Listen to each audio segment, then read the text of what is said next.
নমস্কার বন্ধুরা, আজকে আবার চলে এসেছি দুপুরকার মেনু নিয়ে। দেখুন আজকে দুপুরের মেনুতে কি আছে। এখানে আছে গরম ভাত, আর আছে ডাল। আজকে করেছি মুসুরির ডাল। মুসুরির ডালটা করেছি আজকের ঝিঙা, লাউ, টমেটো আর গন্ধরাজ লেবু পাতা দিয়ে। আর আছে সাথে ভাজার মধ্যে আছে কাঁকরোল ভাজা আর উচ্ছে ভাজা।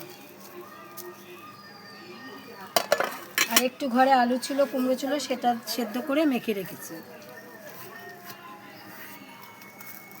আর করেছি মাংস। দেখুন বন্ধুরা, মাংসটা দেখে কেমন মনে হচ্ছে।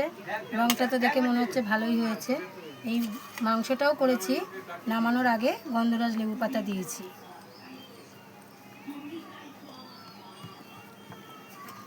আর তার সাথে আছে আজকের স্যালাডের মধ্যে আছে শসা, লেবু, টমেটো, কাঁচা লঙ্কা আর পেঁয়াজ। তো বন্ধুরা, আপনাদের কেমন লাগলো? যদি পছন্দ হয় কমেন্ট করবেন, নতুন নতুন খাবার করে দেখাবো। নমস্কার।